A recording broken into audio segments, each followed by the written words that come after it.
Yo, what's up everybody? Ogadi Top is in the building.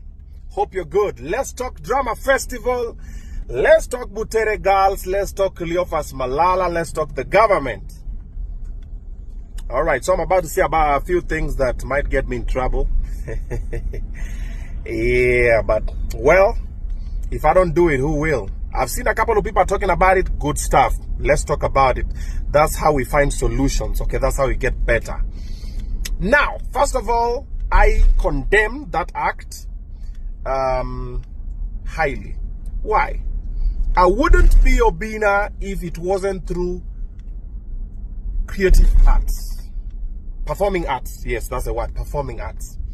Drama festival was my thing, man. My choral verse. I used to do narratives alone. I was on stage. And I've spoken about this a couple of times, man. But they shout out to Jemo, man. Jemo was from Kisumu Day. Jemo was my coach. And I did a narrative known as Mwisho. Mwisho, it was amazing. I think it took me kuna ile level before ufike tu nationals. Ni venye sana nilikuwa natoka shule nyingine pia ukaenda Busaka miso kidogo mambo ikachemka. All right? And we have a lot of amazing acts, even leaders in this country who, if it wasn't performing arts, they would not be where they are. So performing arts is a very important part in the society and in the growth of our children and in the education sector. All right? So I highly condemn it. Let the children do their thing, man. Let the people do their thing, you see. And then, wasanii ni kioo cha jamii. People don't create these things. We just mirror the society. What is happening? These things I talk about and the things I do are the things that are in the society that happen, and you guys are very afraid to talk about them. So we talk about them for you.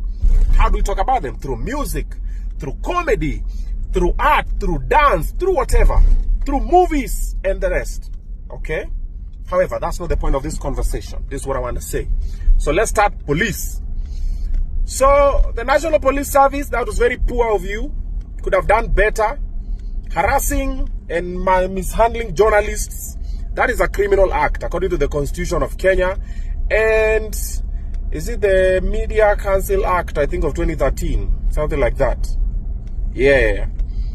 So first of all, that is a criminal act. You're not supposed to. Journalists are just doing their job. Like, hata watu wanze kuandamana sahi. Na wone tu mtu ameandikwa press, media. My friend, achana now as a policeman, as a military person. Even when you go to Gaza, penye hizo mavita zinapiganwa, journalists are never touched.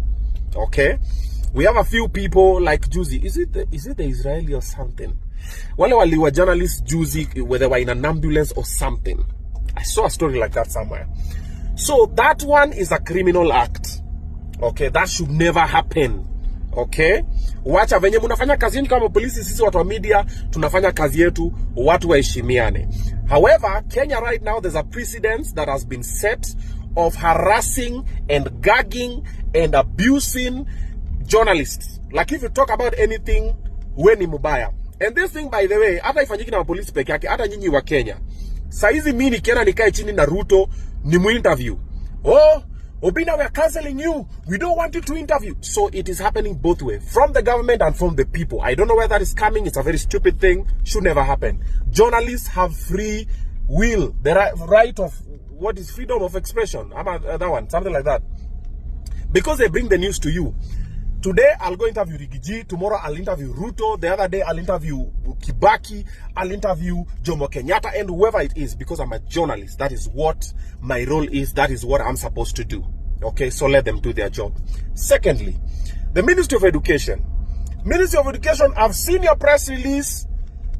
There's a very damn clause in there. I don't know who wrote it. So there's a part in the press release for the Ministry of Education. They've said that principals, those are the heads of schools, who hire external people to come and teach students co-curriculum activities, they are contravening the what? Yeah, there's a clause there. So basically, this is what they were saying. So kuna karul kako hapo that shule, my principal, our FI could hire anybody external to come and train students on co-curricular activities. That is very dumb. You know why? So my teachers are very good in physics and chemistry and everything. They don't know anything about performing arts. But you're forcing them to teach us performing arts that they don't have no idea about, and you want us to go and challenge other people who their teacher was an Obinna and he was excelling in the performing arts space. And you want them to compete with this other person who is very good, who is a geek. Ama is a tech guy. That is very dumb. Think of it this way. You are limiting the students' potential, because for them to be amazing, they have to be trained by amazing people who have walked the journey. I said at the beginning of this part, my teacher was Jemo. Jemo was not a teacher in Busakami High School, but I used to watch Jemo when I was in Chulaimbo, and there were Kisumu Day and Kisumu Boys walikuwa na kam nama plays in a kaka movie, and I used to watch them akina Colin Salema walikuwa na huwa wakipanda kwa stage. I'm like, yo.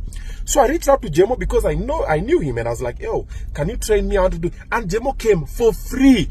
Every evening he'd either come to school, I would go to their place, and he trained me how to do this narrative known as Musho, and it was amazing. But Jemo was not from the school. And then I hang around. So what happens is this: if you say that they should not be trained by other people, first, una deny those other people work opportunity.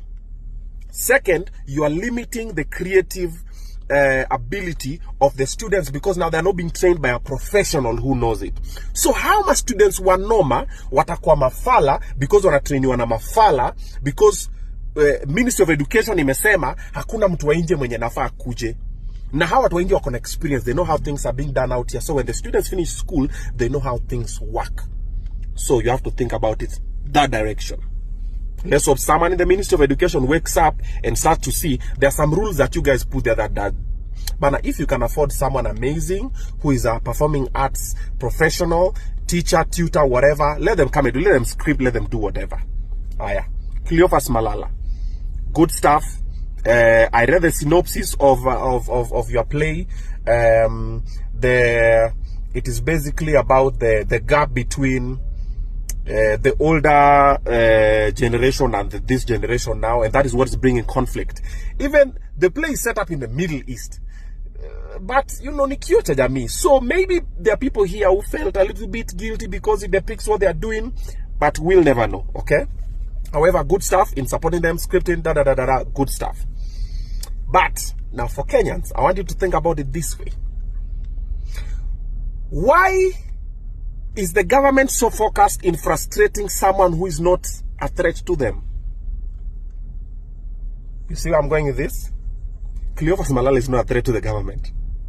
Yep, I said it. I know, I said it. Cleophas Malala was huge, and then he became, I think, SG for UDA. And then at some point we disagree, then akatoka huko, then he's doing his own things. But if you look at the people who are a threat to the government, Cleophas Malala is not in the top 10. Sorry to say. Yeah, but it is what it is. Facts will always remain sacred.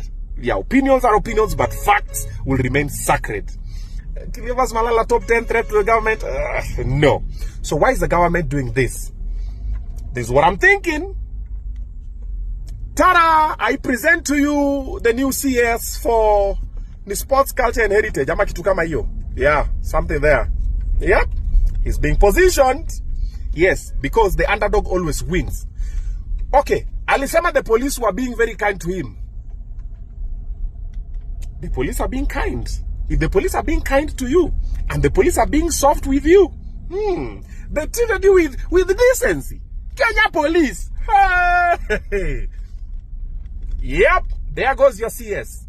Brother is being positioned. You guys don't see it because the underdog always wins, and you'll always support the underdog. Why? Because the enemy of my enemy is my friend. So we are considering the enemy of our enemy, and now he's our friend, and all of a sudden he's this powerful person, and we're like, oh my God, you know, they took him, they drove him to El Damaravine, see where, then he was seated in a cell. Come on, bro. Gen Zs were shot, they were killed, they were kidnapped, they were abducted, they were doing whatever. The police were tear gassing people live. So, think with me. I'm just putting it out there. My 2 cents. I'm out. I told you it's gonna get me in trouble. Here goes nothing. Yep.